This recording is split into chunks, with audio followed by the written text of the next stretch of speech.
Noel Gallagher's story begins in the gritty suburbs of Manchester. He and his brothers were born to Peggy and Tommy Gallagher, an Irish Catholic couple whose marriage was defined by violence and poverty. No love was sweeter than music for young Noel. Both he and an older brother, Paul, were beaten regularly by their father, an alcoholic who, Noel later quipped, "beat the talent into me." The abuse left deep scars. Both boys developed stammers that took years of speech therapy to overcome. When Peggy finally fled Tommy in 1982, taking her sons with her, Noel was 15, already bruised and wary. He describes himself then as a daydreamer, a loner, drawn inward by an unhappy home life. Yet he also learned tough lessons. As he put it decades later, his upbringing taught me resilience, and that no one's going to give you anything. The only way you're going to get what you want is through hard work. "We were poor," Noel has observed bluntly, and even as a child he knew he had to fight for his dreams. By his mid-teens, Noel was an outcast and a bit of a rebel. Truant from school at 15, expelled for a prank, even serving probation for a minor robbery. He dropped into construction jobs by day and taught himself guitar by night, a gift from his mother. Inspired by bands like the Beatles and the Smiths, he honed his songwriting. In 1991, a pivotal moment arrived. His younger brother Liam's band, The Rain, soon renamed Oasis, needed a lead guitarist. Noel agreed to join on the condition that he would write the songs and lead the band to superstardom, or that the band would rot here in Manchester, as he bluntly told his brother. It was the start of a meteoric rise. With Noel's songwriting and Liam's swagger, Oasis exploded onto the British music scene. Their debut single, Supersonic, and album Definitely Maybe, 1994, were instant classics, selling like wildfire. Their second album, What's the Story, Morning Glory, 1995, became one of the biggest-selling UK albums ever. And in 1996, Oasis sold out 2 nights at Knebworth Park to 250,000 fans, a generation-defining moment of euphoria.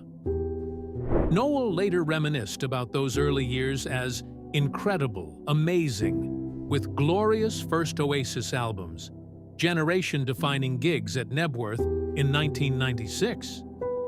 At that point, Oasis seemed unstoppable. Britpop's pride and poster boys. But even amid the glory, cracks appeared. Noel noted that by the late 90s, Britpop was fading, and Oasis was plodding and predictable, eventually imploding in 2009. He and Liam bickered incessantly. Even tapes of interviews famously captured them trading insults and threats. Substance abuse and exhaustion took their toll backstage. By the summer of 2009, Oasis was on edge. On August 28, 2009, on the eve of a Paris show, a fight erupted backstage. Stories say Liam began swinging Noel's own guitar at him like an axe. Noel walked off and canceled the gig.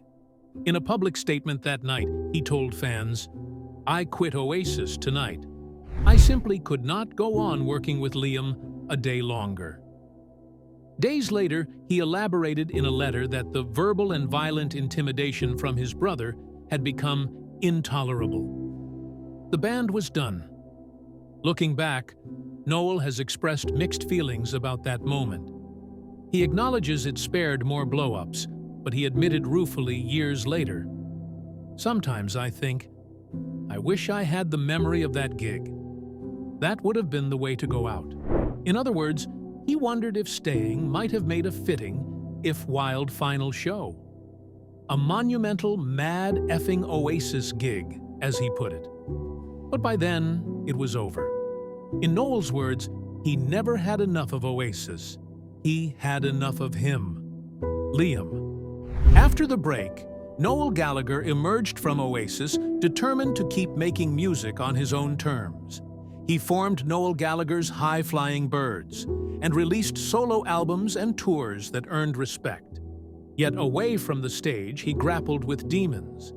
In candid interviews, he's revealed how the excesses of the 90s nearly broke him.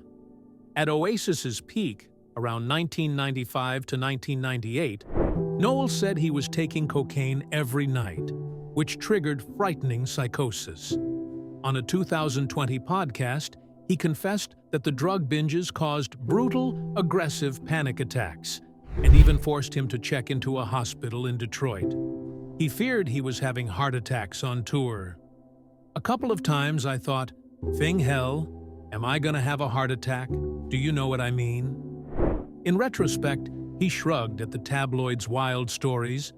Drugs, women, money, all exaggerated by the press, times by 3. But he owns up to the panic.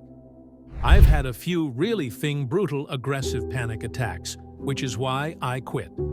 He quit cocaine in late 1998 and now describes it bluntly as a sauce drug. It's not creative. It's not very sociable. Fame brought anxiety and loneliness as well. Noel has admitted that even amid sellout concerts, he often felt alone in Oasis, haunted by the pressure. In interviews, he jokes about having slept at Hampstead Heath to escape it all, and later quipped that the great thing about aging is you just care less. The paranoid, desperate energy of those years even inspired the Oasis track Gas Panic, a raw glimpse of his mental state. But the music fan inside still believed in dreaming big.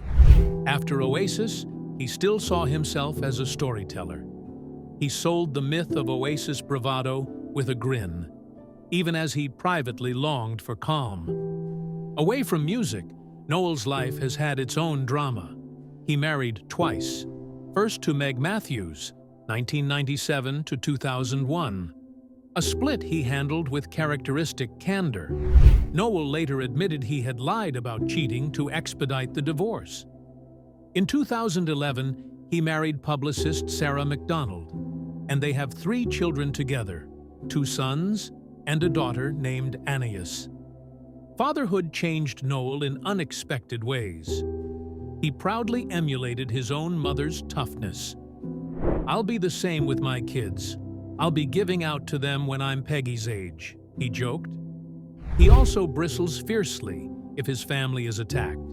He famously accused Liam of intimidating his teenage daughter via nasty text messages, standing up for Anais and his wife online. Noel rarely talks about regrets, but does admit guilt over things he's said. In a 2019 interview, he was asked if there was anything he regretted.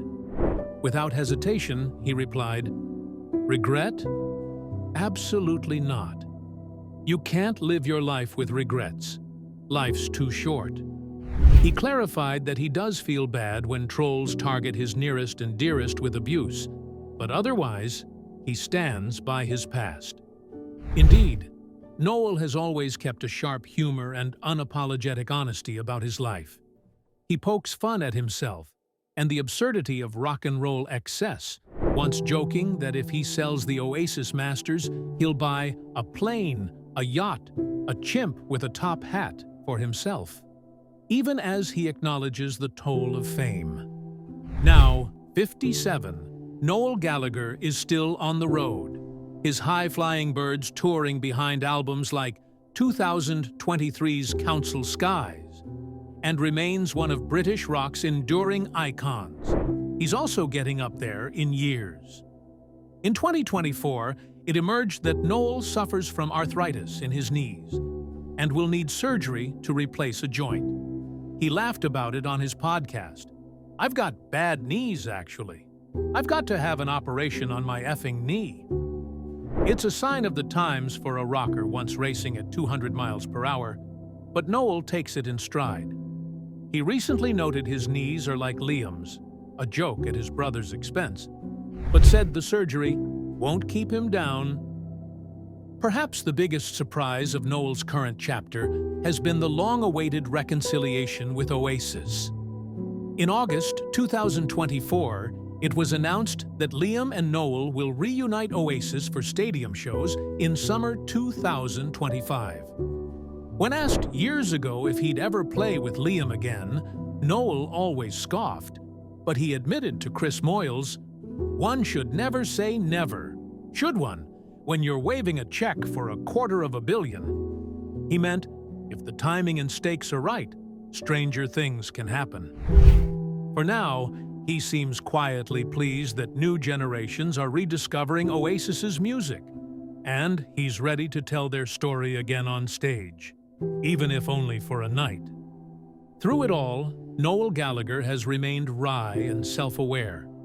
In interviews, he still sounds like the Mancunian lad who won't back down. He's quick to laugh at how the press pumped him up and tore him down, and he's even laughed off being called most overrated guitarist, a title he once said was the accolade he most enjoyed. Today, he often speaks with the bemused honesty of someone who has been to hell and back. "I liked my mum," he once quipped, "until she gave birth to Liam," a barb that belies the love he retains for his family history.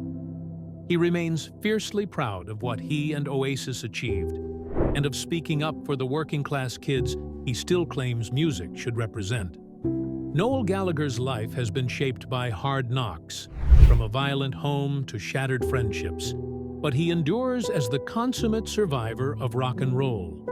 He may refuse to look back in anger, but each line and lyric he wrote carries the weight of the journey. Thanks for watching this video. If you enjoyed, make sure to leave a like and subscribe with notifications on to never miss a video.